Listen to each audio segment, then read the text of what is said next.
I still get questions, what do you use AI for? And talking with anyone who's like a convert, who's a heavy AI user, they say, look, this is used for absolutely everything. And how do I kind of describe that to those who are still just kind of experimenting with AI? I mean, everyone's pretty much on AI these days in an office, but their level of use varies a lot. Some people are just using it to drop the occasional email, a bit of translation. But when you really get into it, it just absolutely transforms. So let's draw a parallel here. If I were to ask you, what do you use the internet and email for? Like pretending I'd never seen those things. Now you'd say absolutely everything all of the time, wouldn't you?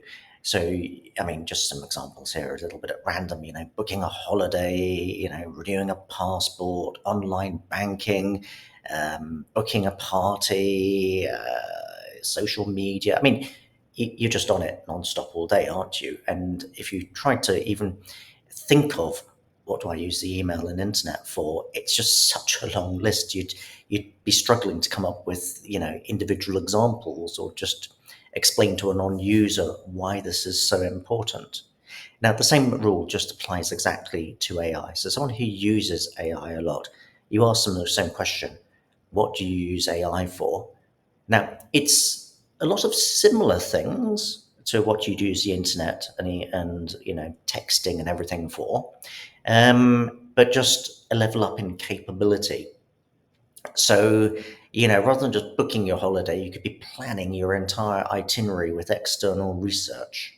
You could, just have it as a conversation partner in the way you can't have, the internet. You could be helping with your hobbies, your career, obviously. In work, doing much more advanced things like analysis, writing reports, automating tasks.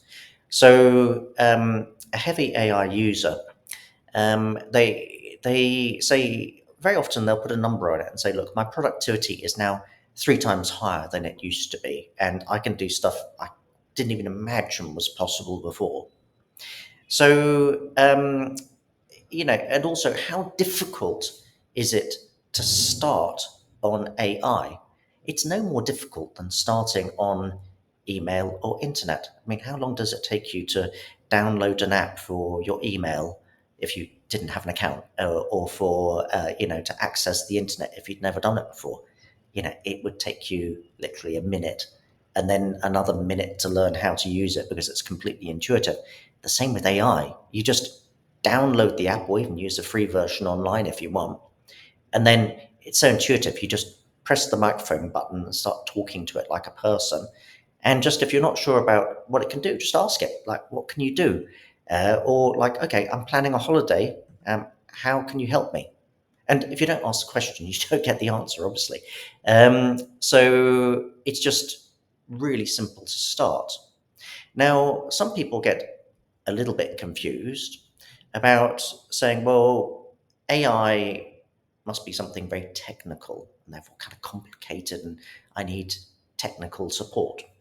Well, it is an amazing piece of technology, but it's been designed so you can just talk to it, the ease of use.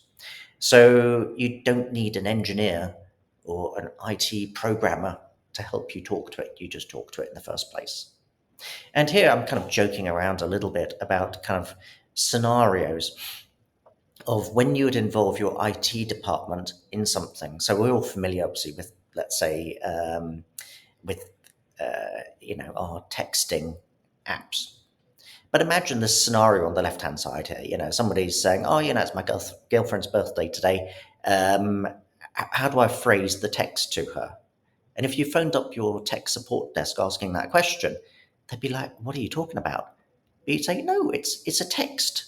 It's involving my smartphone, and it's involving technology. So help me." And of course, the tech person would say, "Of course not." Of course, the tech person would make sure that you had access, maybe at the office, to the correct technology platform, like the right internet server that was secure, the right emailing, messaging, whatever. But beyond that, it's up to you what you do with those because you're using it for absolutely everything every day. And obviously, the tech person has better things to do than get involved in your private life or every single aspect of your work that you're doing every day. They don't have time for that. Now, this is exactly the same with AI. So if you were using AI in the office and you had to do something like write a persuasive sales email in Spanish to a prospective client, and you phoned up your tech support and said, "Look, can you talk to the AI for me to write that?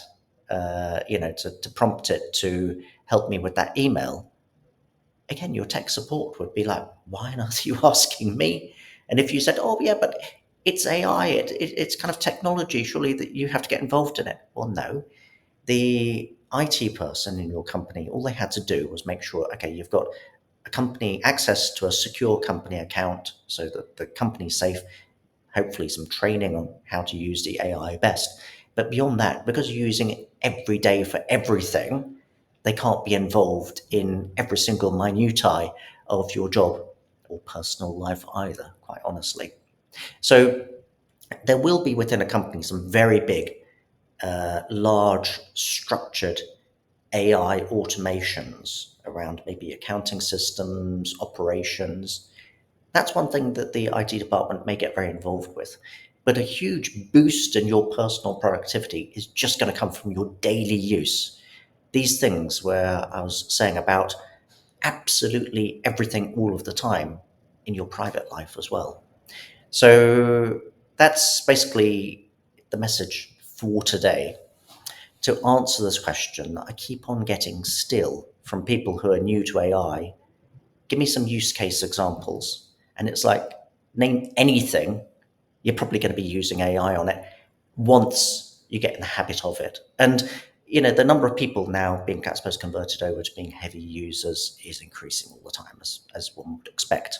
But just if you aren't there yet, then I'd encourage you just get on with it. Just talk to it. Just experiment, even in your private life, to get practice. And then every time you're doing something in the office, you're like, okay, am I going to be working hard or smart? Have I talked to the AI about this? And then suddenly it's something that you were dreading is going to take you the whole week. You've finished it in an hour. Great. You've done that once. You're going to do it loads of times. So a little bit of encouragement there and answering a very common question.